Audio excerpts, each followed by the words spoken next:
الأنبياء والمرسلين وعلى آله وصحبه أجمعين. أما بعد، أعوذ بالله من الشيطان الرجيم. بسم الله الرحمن الرحيم.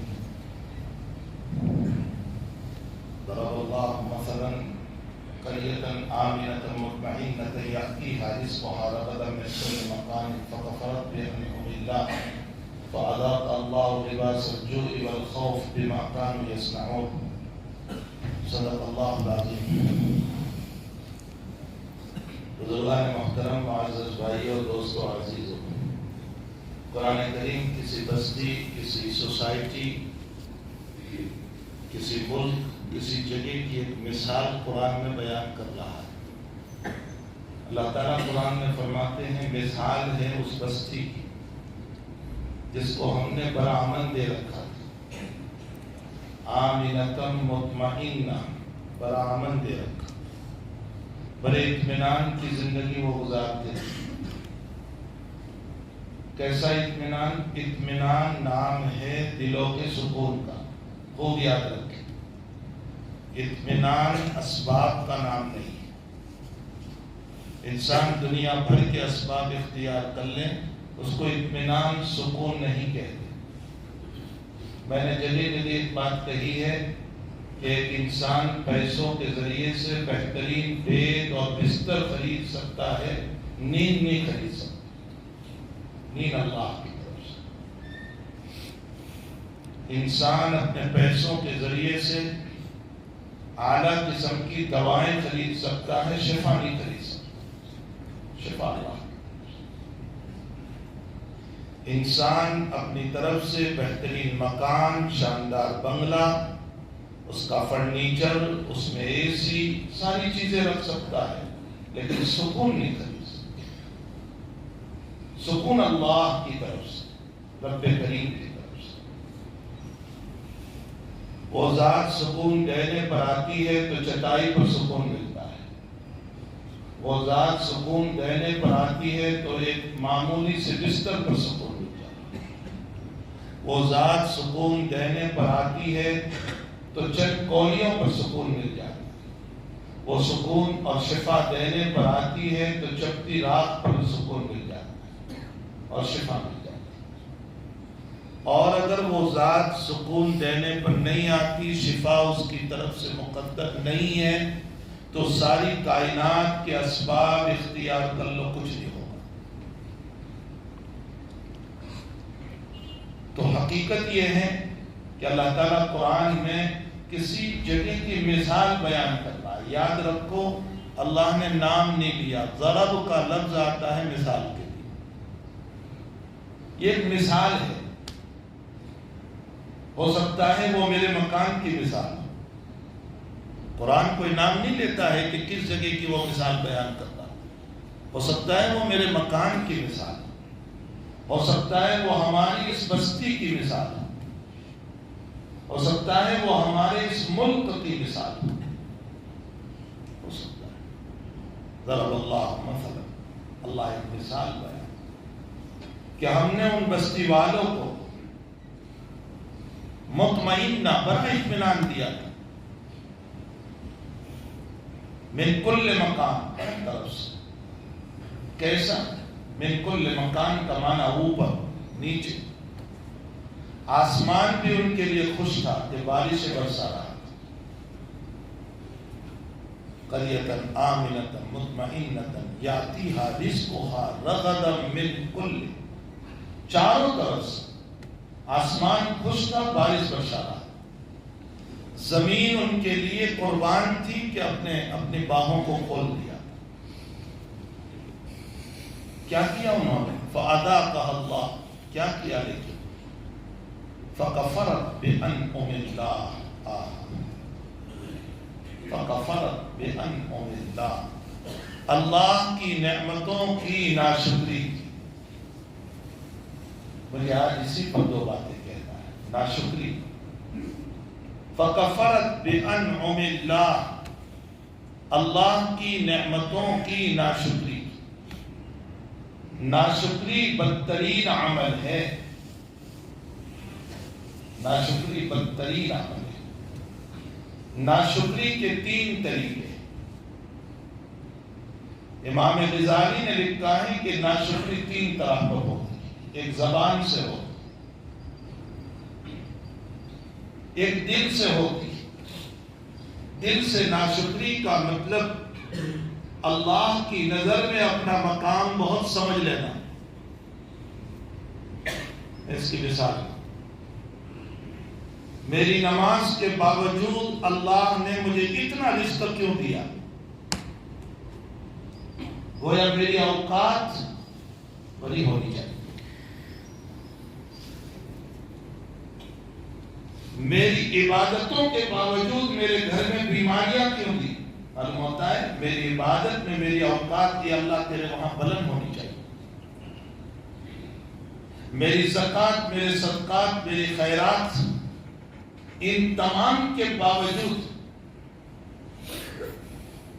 میرے گھر کے حالات کیوں؟ معلوم ہوتا ہے میرے گھر میں حالات نہیں آنے چاہیے، میری اوقات تیرے وہاں ہونی چاہیے. یہ سب ناشکری، یہ سب ناشکری ہے. میں نے اور آپ نے، اللہ معاف فرمائے، اس طرح کے جملے بول بول کر اپنے اوقات کو، اپنا اسٹیٹس کو اللہ کے وہاں یہ بتایا ہے کہ اللہ میں تیرے نزدیک اتنی عبادتوں کا میرا تیرے اوپر احسان ہے کہ مجھ پر یہ حالات نہیں آنے چاہیے. میں کون اللہ پر احسان جتانے والا؟ میری اوقات کیا ہے اس رب کے وہاں؟ میں کیا، میری نمازوں کی کیا اوقات ہے؟ میرے سجدوں کی کیا اوقات ہے؟ میرے صدقات کی کیا اوقات ہے؟ میری زکات کی کیا اوقات ہے؟ یہ کوئی چیز نہیں. ایک زبان سے ناشکری ہے، مجھے کچھ نہیں ملا. ایک دل سے ناشکری ہے، جو یہ میں نے اوقات اپنی بتائی.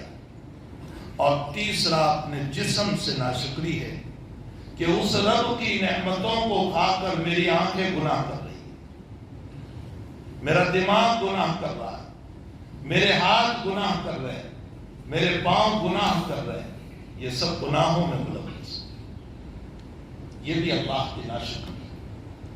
جناب نبی کریم صلی اللہ علیہ وسلم فرماتے ہیں کہ جو آدمی 2 جبروں کے بیچ میں جو زبان ہے اور 2 ران کے بیچ میں جو شرمگاہ ہے، اس کی حفاظت کی ذمہ داری اگر مجھے دیتا ہے تو میں گارنٹی دیتا ہوں کہ میں ہاتھ پکڑ کے جنت میں لے جاؤں گا.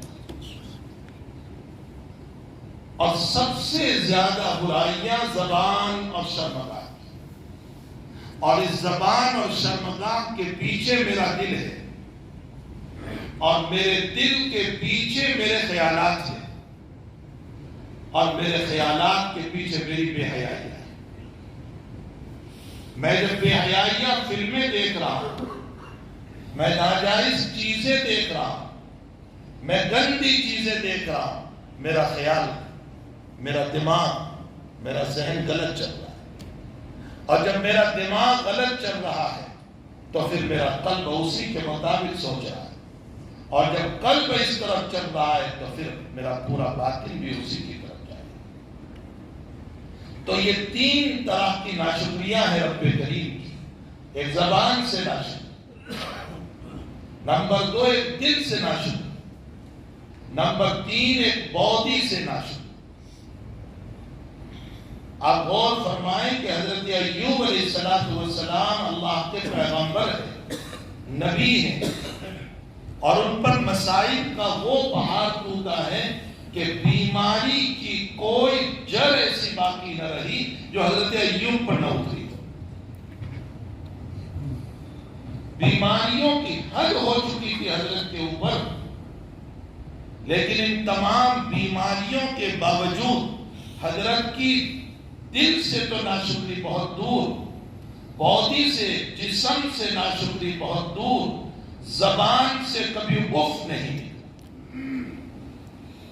رب کریم نے اس پر تعریف فرمائی قرآن کریم میں، نعم العبد واذکر عبدنا ایوب. میرے ایوب کا تذکرہ کرو اے قرآن کے پڑھنے والوں. نعم العبد، بہت اچھا میرا بندہ، انہو اواب، اس نے مسائل پہ شکوہ شکایت نہیں کی، اللہ سے رجوع کیا، اللہ سے رجوع کیا. اواب کا معنی رجوع کرنا، اللہ کی طرف رجوع فرمایا. تو میرے بھائیوں، ناشکری اتنی بدترین چیز ہے اور اتنا بدترین عمل ہے کہ اللہ تعالیٰ معاف فرمائے۔ اس کے مقابلے میں شکر گزار بندہ کیسا ہوتا ہے؟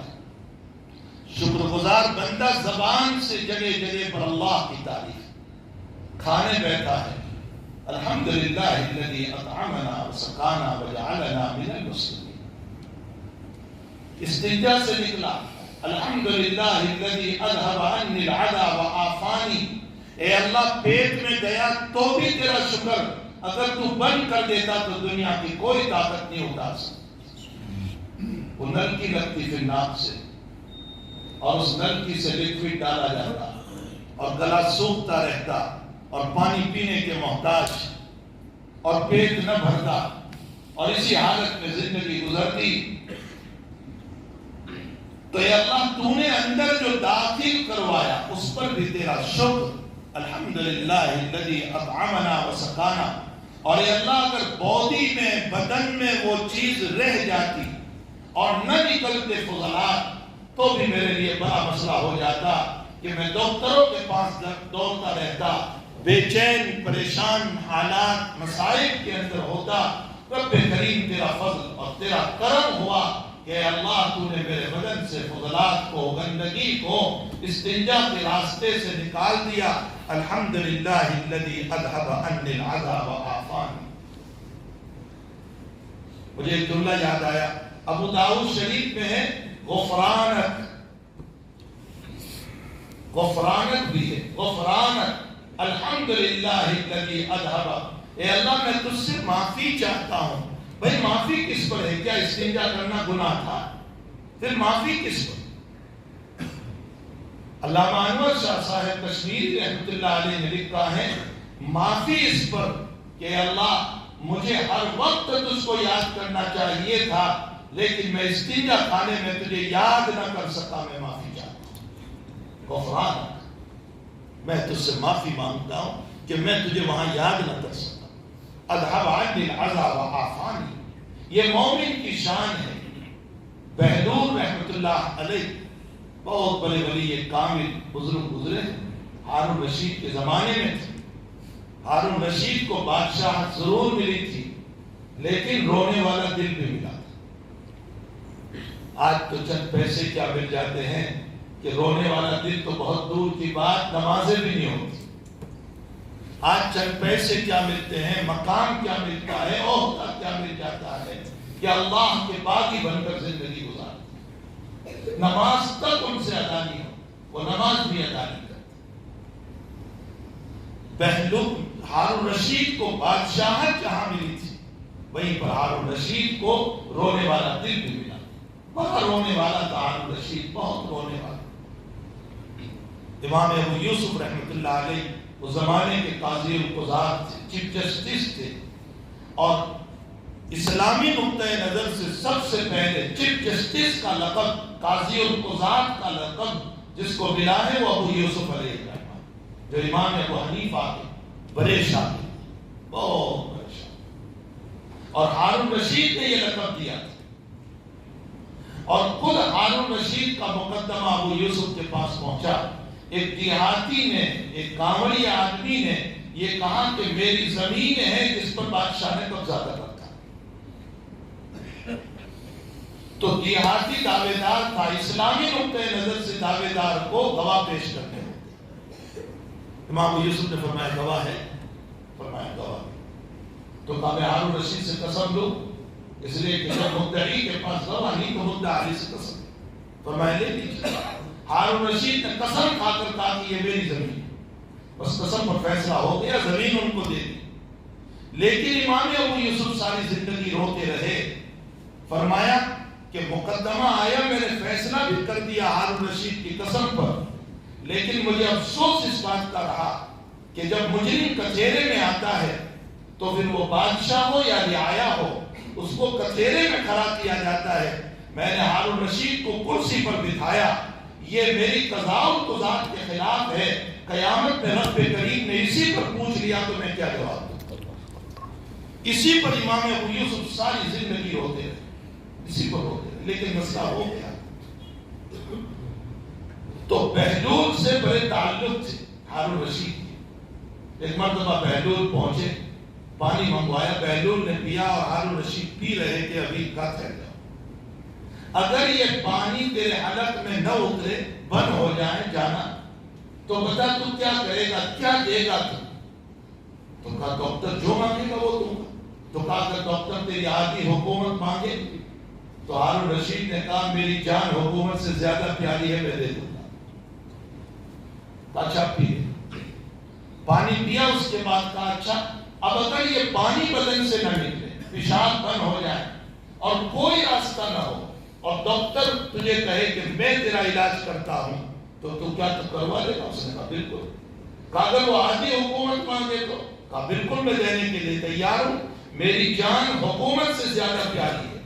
تو فرمایا آدھی حکومت پانی کے جانے پر اور آدھی حکومت پانی کے نکلنے پر، یہ تیری حقیقت ہے حکومت کی، تو رب کریم صبح سے شام تک تجھے پانی پلاتا ہے، اپنے مالک کو کیا جواب دے؟ صبح سے شام تک اس کی نعمتوں پر ہم جی رہے ہیں، اس کے پانی پر ہم جی رہے ہیں، اس کے کھانے پر ہم جی رہے ہیں۔ تو شکر گزار بندہ وہ ہوتا ہے جس میں 3 صفتیں پائی جائے، اس کی زبان شکر گزار ہو۔ الحمدللہ الذی اطعمنا وسقانا وجعلنا من المسلمین، اللہم اذهب عنی العزا وعافانی، اور جگہ جگہ شکر شکر، اور دل سے شکر یہ ہے اے اللہ میں دنیا میں آیا تو میرے پاس کچھ نہیں تھا، میں بغیر کپڑوں کے تھا، رب کریم کپڑے تو نے دیے، چلنا تو نے سکھایا، اور ماں باپ کی محبت تو نے عطا فرمائی، پیار بھری زندگی تو نے عطا فرمائی، دماغ تو نے عطا فرمایا، کمانے کے سلیقے تو نے دیے، اولاد تو نے دی، بیوی تو نے دی۔ اے اللہ میرے پاس کچھ نہیں تھا، میری اوقات کیا ہے کہ میں تجھ سے مانگوں؟ تو نے جتنا دیا ہے وہ میری اوقات سے بہت بڑا، ورنہ میری حیثیت کچھ نہیں۔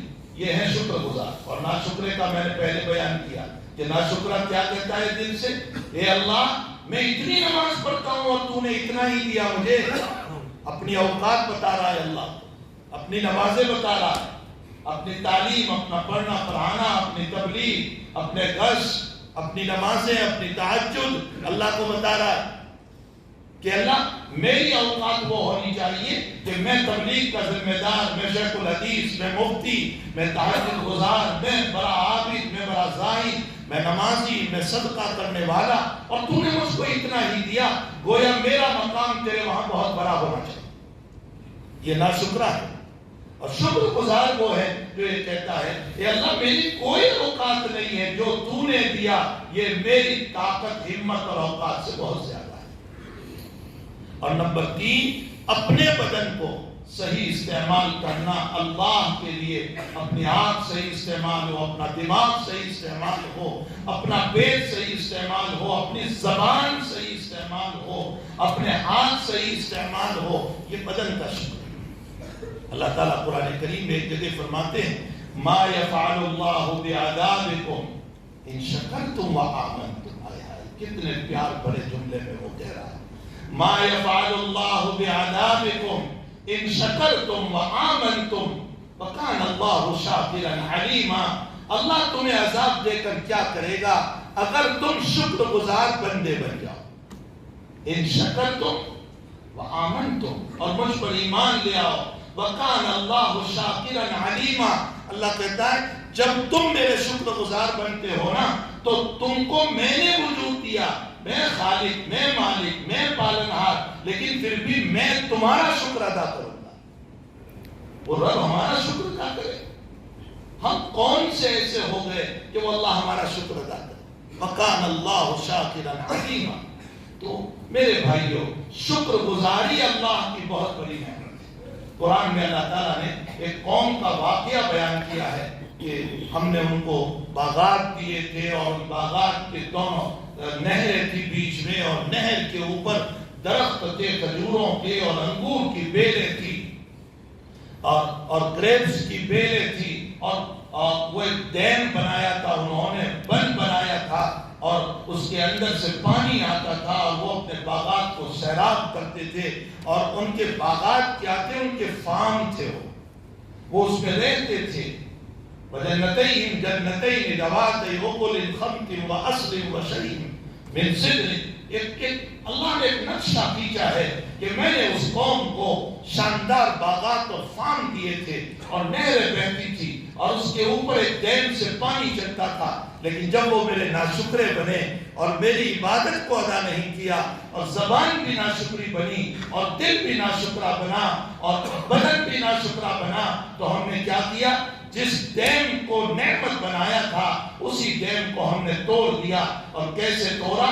اللہ کو میزائل مارنے کی ضرورت نہیں، اللہ کو پتھر پھینکنے کی ضرورت نہیں. کیسے توڑا؟ اللہ کی مخلوق چوہے تھے، ان چوہوں کو پیدا کر دیا اور ان چوہوں نے ڈیم کو توڑ دیا اور پانی بہا. جس نہر سے باغات سیراب ہوتے تھے ان کے مکانوں کو تباہ کر دیا. قرآن اس واقعے کو نقل کر کے میرے بھائیوں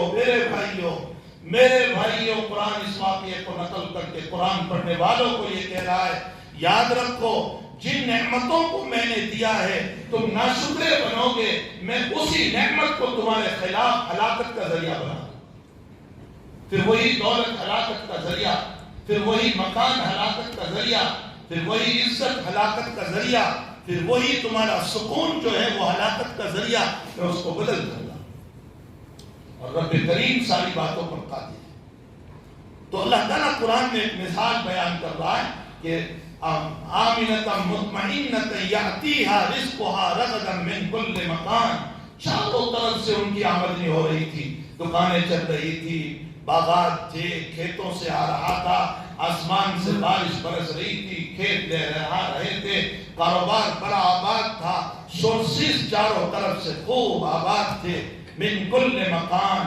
کیا کیا انہوں نے؟ فکفرت بانعم اللہ. اللہ کی نعمتوں کی ناشکری. ناشکری میں کیا کیا؟ عبادت نہیں کی.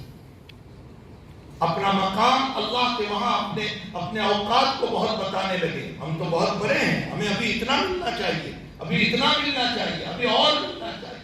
تو پھر رب کریم نے اس ناشکری پر کیا کیا؟ فَأَذَاقَهَا اللَّهُ لِبَاسَ الْجُوعِ وَالْخَوْفِ. اللہ نے یہ نہیں کہا میں نے ان کو بھوک ڈال دی اور میں نے ان کو خوف ڈال دیا، یہ نہیں کہا. بلاغت قرآنی حضرات علماء جانتے ہیں یہاں لباس کا لفظ استعمال کیا. لباس ہر وقت پہنا جاتا ہے. اللہ نے لباس لا کر بتایا ہر وقت میں نے خوف مسلط کر دیا، بھوک مسلط کر دی. بھوک کا معنی صرف بھوکا رہنا نہیں، بھوک کا ایک معنی اور بھی ہے، ہم جانتے ہی نہیں اس معنی کو. بھوک کا معنی ہوتا ہے سب کچھ ہوتے ہوئے کبھی آنکھوں کا نہ بھرنا اور ہر وقت لالچ، ہر وقت لالچ، ہر وقت لالچ. یہ بھی بھوک ہے. میری ایک دکان ہے، میں سوچ رہا ہوں 2 ہو جائیں، یہ بھوک ہے جو اللہ نے ڈالی. میری انکم اچھی ہے لیکن میرا پیٹ نہیں بھر رہا، یہ بھوک ہے. یہ حرص ہے، یہ لالچ ہے، یہ بھی بھوک ہے. اللہ فرماتے ہیں جب میرے تم ناشکرے بنتے ہو تو میں اسی نعمت کو تمہارے لیے بھوک کا، حرص کا، لالچ کا ذریعہ بنا دیتا ہوں. نتیجہ کیا ہوگا؟ تم ہر وقت اسی کے پیچھے دوڑتے رہو گے، ایسے دوڑو گے کہ تمہاری حرص، تمہاری لالچ کبھی ختم نہیں ہوگی. اللہ کے حبیب نے فرمایا کہ انسان کی آنکھیں کبھی نہیں بھرتی سوائے قبر کی مٹی کے. لباس الجوع والخوف. اور فرمایا میں خوف ڈال دوں گا، باہر کا بھی خوف، اندر کا بھی خوف. باہر کا بھی خوف اور اندر کا بھی خوف. اور خوف کبھی اسباب سے دور نہیں ہوتا. سنو اس بات کو، خوف کبھی اسباب سے دور نہیں ہوتا. میرا اندر ڈر رہا ہے تو شاندار مکان میں بیٹھا ہوا ہوں تو بھی اندر پریشان ہے، شاید کچھ ہو جائے، شاید کچھ ہو جائے، شاید کچھ ہو جائے. یہ خوف اسباب سے دور نہیں ہوتے. قرآن کہتا ہے تمہارا خوف دور ہوگا اللہ کی شکر گزاری سے، ورنہ وہ خوف اندر میں پریشان کرتا رہے گا. پھر راتوں میں بستر پر سوتے سوتے بیٹھ جاؤ گے، بیوی پوچھے گی کیا ہوا؟ بس کچھ نہیں، دل میں بے چینی ہے. یہ بے چینی اے سی چل رہا ہے، بے چینی، پھر بھی پسینہ آ رہا ہے. فَأَذَاقَهَا اللَّهُ لِبَاسَ الْجُوعِ وَالْخَوْفِ. یہ سب ناشکریوں کا نتیجہ. وَأَذَاقَهَا اللَّهُ لِبَاسَ الْجُوعِ وَالْخَوْفِ، کیوں؟ تمہارے اعمال کی وجہ سے۔ اور ایک جگہ اللہ تعالیٰ نے قرآن کریم میں فرمایا خوب یاد رکھو اگر تم نے میری نافرمانی کی ہے اور میری عبادتوں سے بغاوت کی ہے اور میری ناشکری کی ہے تو پھر میری پکڑ بڑی سخت ہے۔ إِنَّ بَطْشَ رَبِّكَ لَشَدِيدٌ۔ اور ایک جگہ اللہ فرماتے ہیں کہ مَنْ أَعْرَضَ عَنْ ذِكْرِي فَإِنَّ لَهُ مَعِيشَةً ضَنْكًا وَنَحْشُرُهُمْ يَوْمَ الْقِيَامَةِ أَعْمَى وَقَدْ كُنْتُ بَصِيرًا۔ فرمایا جو میرے ذکر سے اعراض کرے گا، من اعرض عن ذکری، جو میرے ذکر سے، میری عبادتوں سے، میری نمازوں سے غفلت کرے گا، مجھے یاد نہیں کرے گا، تو میں کیا کروں گا اس کو؟ من اعرض عن ذکری فإن له معیشۃ ضنکا، اس کی زندگی تنگ کر دوں گا۔ حالات پہ حالات، ایک کے بعد ایک حال، ایک کے بعد ایک حال، ابھی ایک حال ختم نہیں ہوا کہ دوسرا، دوسرا نہیں کہ تیسرا، بس حالات چلتے رہیں گے۔ فرمایا یہ تو دنیا کے حالات ہیں کہ زندگی تنگ کر دوں گا۔ وَنَحْشُرُهُمْ يَوْمَ الْقِيَامَةِ أَعْمَى، قیامت میں نابینا اٹھاؤں گا۔ آہا، یہ کہے گا وَقَدْ كُنْتُ بَصِيرًا، میں تو بہت دیکھتا تھا۔ اللہ کہے گا تو نے ساری دنیا دیکھی تھی، اپنے اللہ کو نہیں دیکھا، اس کی شریعت تجھے نظر نہیں آئی، تو نے حلال حرام کی تمیز نہیں کی، تو نے جائز ناجائز کی تمیز نہیں کی، تیری زبان کینچی کی طرح چلتی تھی، تو غیبت میں اول نمبر پر تھا، تو الزام میں اول نمبر پر تھا، تو تہمتوں میں اول نمبر پر تھا، تیری زبان بجائے ذکر خداوندی کے اللہ کی بغاوت میں چل رہی تھی، شکر کے بجائے ناشکری میں چل رہی تھی، تیرا بدن اعمال میں لگنے کے بجائے نافرمانی پر جا رہا تھا، عیاشیوں پر جا رہا تھا، بغاوت ربانی پر جا رہا تھا۔ اور ایک جگہ اللہ نے فرمایا مَن یعش عن ذکر الرحمن، مَن یعش عن ذکر الرحمن نقید لہ شیطان، فرمایا جو میرے ذکر سے اعراض کرے گا، بھاگے گا، نہیں کرے گا میری عبادت، میں اس کا ساتھی شیطان بنا دوں گا۔ نقید، ہم بنا دیں گے اس کا ساتھی شیطان، اور اللہ جب شیطان کو دوست بنا دے دنیا کی کوئی طاقت اس کو دور نہیں کر سکتی۔ نقید لہ شیطان وَهُوَ لَهُ کریم، وہ ساتھ رہے گا، نتیجہ کیا ہوگا؟ نتیجہ یہ ہوگا آہستہ آہستہ آہستہ آہستہ موت سے پہلے وہ ایمان چھین کر کے بلا ایمان دنیا سے رخصت کرے۔ اللہ ہم سب کی حفاظت فرمائے۔ اس لیے میں نے اس آیت کو پڑھا کہ اللہ مثال دے رہے ہیں، میں نے ایک بستی کو اطمینان دیا، امن دیا، سکون دیا، رزق دیا، لیکن جب انہوں نے ناشکری کی فَكَفَرَتْ بِأَنْعُمِ اللَّهِ فَأَذَاقَهَا اللَّهُ لِبَاسَ الْجُوعِ وَالْخَوْفِ بِمَا كَانُوا يَصْنَعُونَ۔ اللہ ان بیماریوں سے، ان عذاب سے، ان شکلوں سے اللہ ہم سب کی حفاظت فرمائے، اپنی نعمتوں کی قدر کرنے کی توفیق عطا فرمائے، اپنی زندگی کو ٹھیک ٹھاک اللہ کی وفاداری پر گزارنے کی توفیق عطا فرمائے۔ مبارک مہینہ رمضان کا آ رہا ہے، رب کریم ہم تمام کو اس مبارک مہینے کی قدر کرتے ہوئے اللہ کے نبی علیہ السلام نے جیسے رمضان گزارا ہے ویسے اللہ ہمیں رمضان گزارنے کی توفیق عطا فرمائے۔ آج جو شب برات ہے، ویسے یہ اجمی لفظ ہے، شب برات کوئی عربی لفظ نہیں ہے، یہ تو اجمیوں کا ایجاد کردہ ہے شب برات۔ برات کا معنی اللہ کی طرف سے برات، معافی، مغفرت، تو یہ برات ہے۔ ویسے روایتیں جتنی ہیں وہ سب ضعیف ہے اس بات میں، لیکن ضعیف روایتیں بھی فضائل کے باب میں قابل قبول ہیں، البتہ صاحب شریعت سے کوئی مخصوص عبادت اس میں ثابت نہیں ہے، بندہ اپنے اعتبار سے جو کچھ کر سکتا ہے، نوافل، تلاوت قرآن، تہجد، یہ کرے، کوئی خاص عبادت حضور پاک صلی اللہ علیہ وسلم سے اس مبارک رات میں ثابت نہیں ہے، اپنے اعتبار سے آپ کریں۔ رہ گیا تہجد کا مسئلہ، حضرت کا روزانہ کا معمول تھا تہجد پڑھنے کا، وہی شب برات کا بھی مسئلہ ہے۔ تو اس مبارک رات میں جتنا ہو سکے ہمیں اللہ کی عبادت، اور بعض لوگ جو یہ کہہ دیتے ہیں کہ اس رات میں 4 رکعت اس طرح کی ترکیب سے پڑھنے سے زندگی کے تمام فرائض کا حق ادا ہو جاتا ہے، یہ دھوکہ ہے، فراڈ ہے، اور جو علماء بیان کرتے ہیں وہ بھی فرودی ہے، وہ دھوکہ دے رہے ہیں امت کو۔ 2-4 نہیں، 1000 نوافل کے پڑھنے سے بھی فرض کا حق ادا نہیں ہو سکتا۔ فرض فرض ہے، ذمے میں باقی ہے اس کو قضائے عمری کے طور پر پورا کرنا چاہیے۔ نوافل کے بعد میں آپ جس طرح نفل پڑھیں اللہ کو راضی کریں۔ آج عجیب بات یہ ہے کہ بعض علماء نے امت کو وظیفوں پر ڈال دیا، یہ وظیفہ پڑھو 80 سال، یہ وظیفہ پڑھو 1000 سال، یہ وظیفہ پڑھو 500 سال۔ امت وظائف میں گر کر کے فرائض سے غافل ہو رہی ہے، واجبات سے غافل ہو رہی ہے۔ وظائف پڑھو، کوئی انکار نہیں کرتا، لیکن فرائض اور واجبات واجب ہیں، اس کو اپنے طور پر ادا کرنا ضروری ہے۔ فرض فرض ہوتا ہے، واجب واجب ہوتا ہے، سنت سنت ہوتا ہے، مستحبات مستحبات ہیں۔ اللہ تعالی ہماری ایسی راتوں کو بھی مبارک فرمائے اور رمضان کی راتوں کو بھی بہتر سے بہتر فرمائے۔ وصلی اللہ علی نبی کریم برحمتک یا ارحم